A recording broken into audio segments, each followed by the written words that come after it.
algunas personas han oído hablar en el mundo hispano de un sacerdote jesuita bastante controvertido que se llama James Martin. Este sacerdote jesuita de Nueva York ha escrito un libro que se llama Tendiendo Puentes y que se trata de una propuesta de cómo hacer para que, en sus palabras,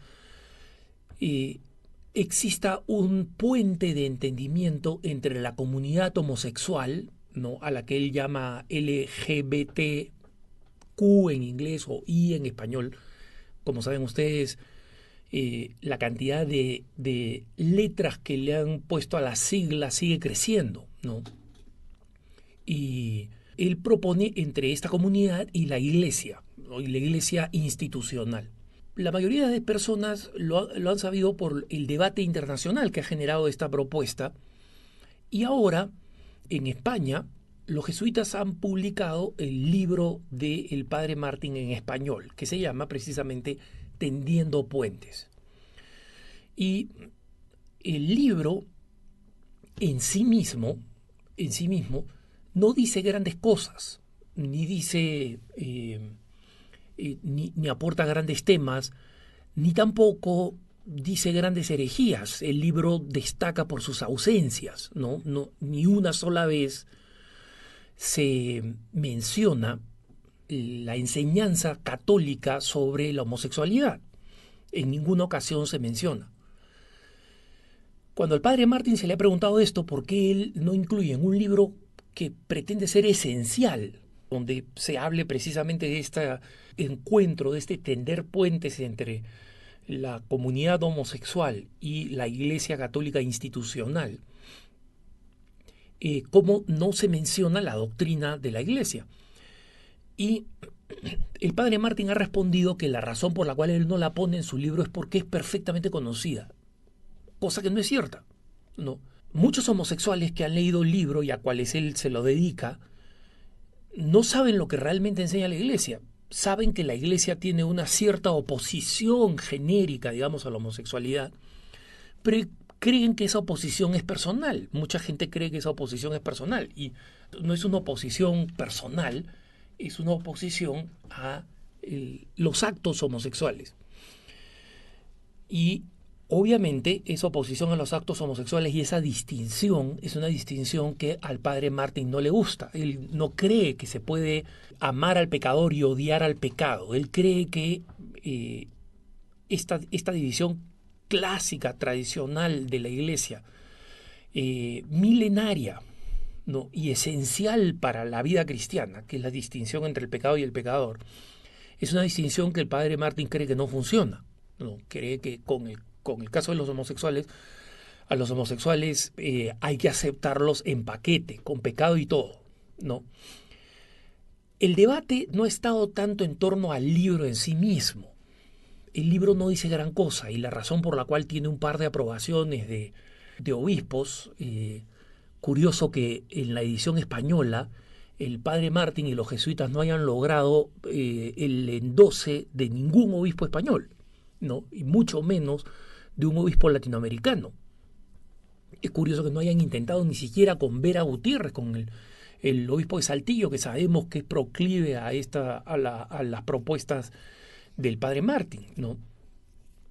Lo cierto es que lo contradictorio y lo polémico están en dos cosas alrededor de este libro. Número uno, las cosas que el padre Martín ha dicho en público, ¿no?, que en algunas ocasiones, no sé si él se debe haber arrepentido de haberlo dicho, pero evidencian que él quiere un cambio de la doctrina católica. Cuando le preguntaron por qué no incluyó la doctrina católica en el libro, él respondió que era porque él creía que era suficientemente conocida, que no era necesario predicarla. Y respecto de esto, sin embargo, en otras ocasiones él ha dicho que él cree que el catecismo tiene que cambiar en la terminología y tiene que referirse a la inclinación homosexual no como una inclinación desordenada, como explica el catecismo, sino distintamente ordenada, ¿no? Es decir, que no va en una dirección mala, sino que va simplemente en, entre comillas, otra dirección,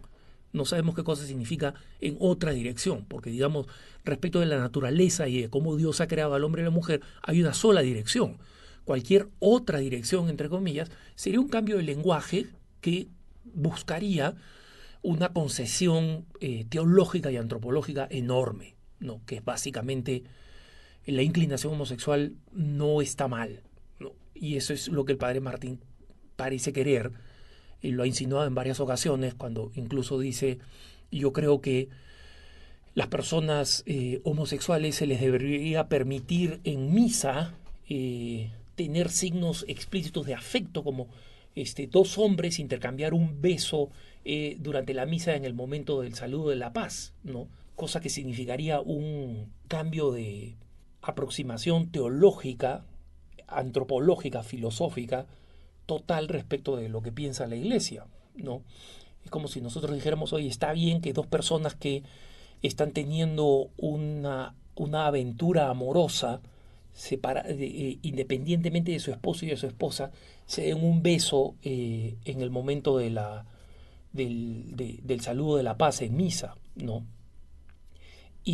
Pero el otro problema más de fondo, más allá de lo que ha dicho el padre Martín en sus declaraciones personales, es esta idea de que efectivamente se puede entender a un grupo en base a una denominación que es una denominación de una tendencia sexual y pecaminosa, además, en este sentido. Una tendencia sexual que está errada, que va contra la naturaleza, y que al mismo tiempo es una tendencia pecaminosa. Porque la pregunta no es si una persona con atracción al mismo sexo, si una persona homosexual, una persona que se declara gay, entre comillas, es una persona que puede ser aceptada en la iglesia. Por supuesto que es aceptada en la iglesia. Lo dice una vez más el catecismo. O sea, la verdad está en el catecismo. El padre Martín no necesita escribir un libro, no se necesita publicar en español. Vida Nueva no necesita, esta revista española católica, no necesita hacerle propaganda. Lo que necesita hacerle propaganda es esos 3 puntos fundamentales del catecismo sobre la homosexualidad. Y esos 3 puntos son completamente claros sobre cómo es una inclinación desordenada, cómo los actos son intrínsecamente perversos y cómo las personas con esta inclinación tienen que ser personas que tienen que ser acogidas en la iglesia plenamente, porque son bautizados y tienen la misma dignidad de hijos de Dios.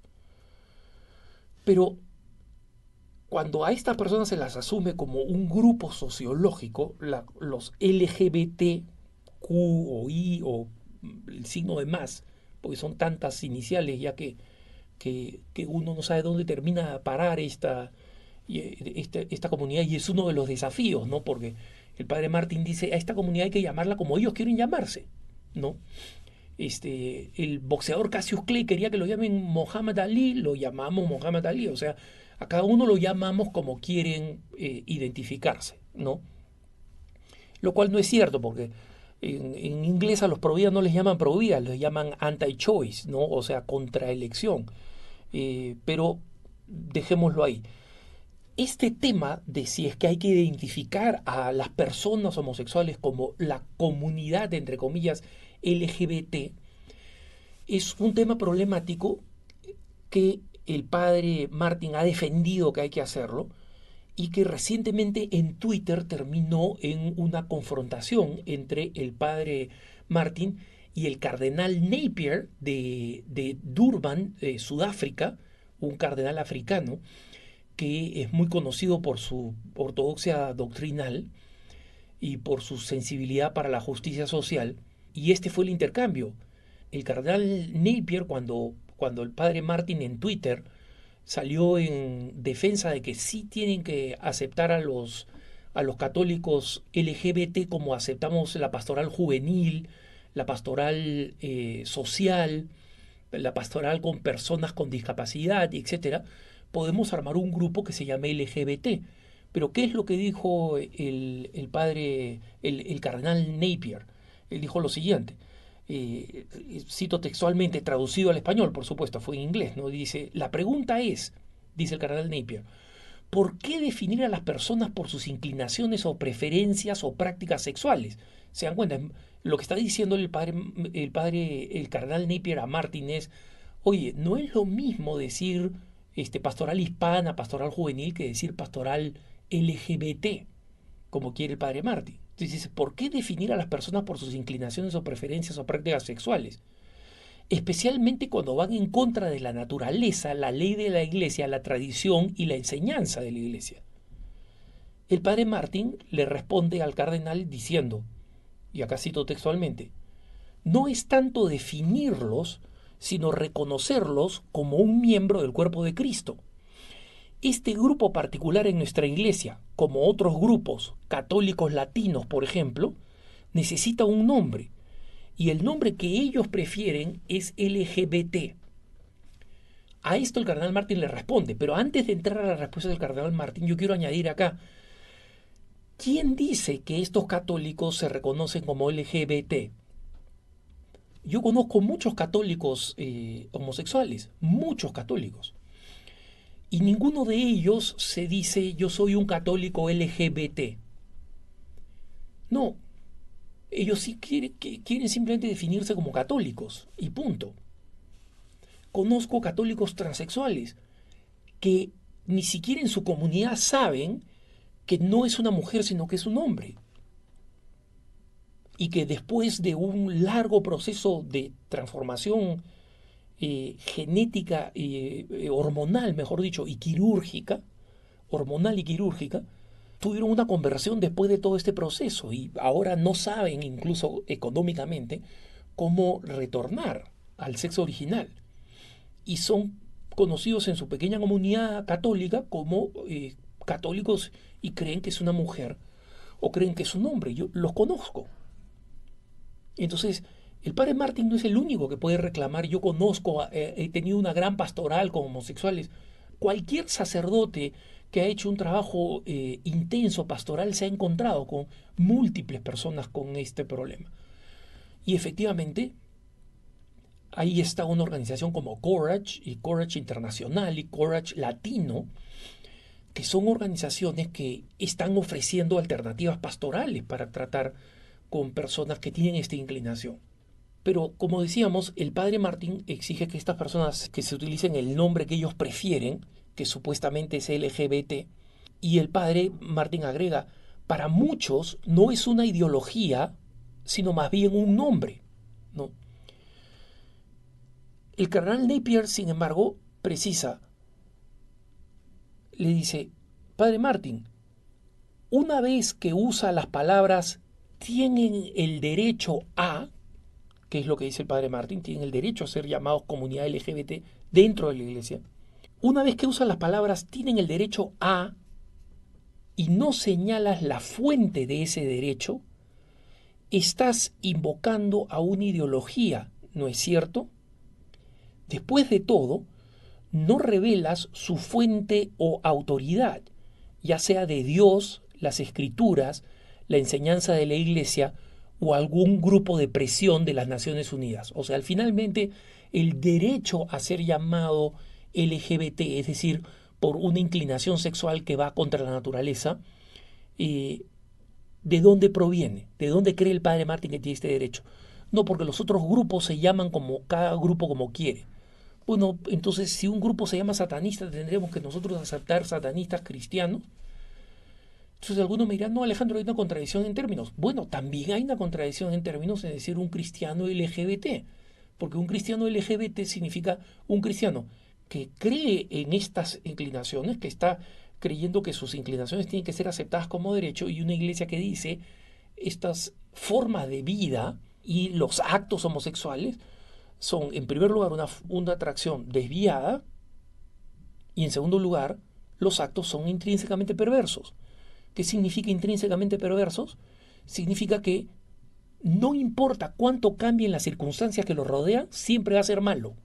No, ni siquiera matar es intrínsecamente perverso. Porque alguien que mata en defensa de un niño inocente en una guerra, por ejemplo, es un acto malo, pero no es intrínsecamente perverso, porque en una circunstancia en particular se puede aceptar que lo sea. Y no estoy comparando a un asesino con una persona con inclinación homosexual para nada, ¿no? Yo sé que en este debate, sobre todo en el lado de los que creen al padre Martín, hay mucha furia y mucha inclinación a llamar a quienes defendemos la doctrina de la Iglesia tal cual es, de homófobos. En mi caso, estas personas que quieren tildarme de homófobos no saben cuán cerca de mi familia está el tema de la homosexualidad, cuán cerca ha estado en mi familia y entre personas que son muy cercanas a mí, a las que quiero mucho. Y todo lo que se puede hacer por ellos, y todo lo que la Iglesia trata de hacer por ellos. Existen todavía mucho desconocimiento. Este es un tema relativamente nuevo desde el punto de vista social. Antes muchas personas ni siquiera sabían lo que percibían en un contexto social donde estaban tan claros los roles del hombre y de la mujer. Hoy en día eso se ha oscurecido mucho, entonces existen personas que están en una gama muy amplia, ¿no? Desde aquellas personas que están convencidas que no pueden cambiar nunca y que efectivamente probablemente no puedan cambiar y que tienen que vivir el celibato, como decía el padre Harvey, el fundador de Courage, a quien conocí personalmente y con quien hablé ampliamente sobre estos temas. Pero existen también aquellos que simplemente están en duda porque están en una fase en la adolescencia en donde todas estas preguntas se hacen, todas estas dudas vienen sobre la identidad sexual, las relaciones entre personas de distinto sexo, etcétera, y en un ambiente sociocultural donde el papel del varón y de la mujer no están claros, estos jóvenes se encuentran cada vez más difícil encontrar su norte y muchas veces se declaran desconcertados, ¿no? Pero una vez más, el norte está claro en esos 3 puntos de la doctrina de la Iglesia. Y por tanto, la única manera de tender puentes es la manera que nos ha enseñado Jesucristo, invitando a la persona, perdonándole el pecado, pero invitándola a que no peque más. Que tengas un buen día.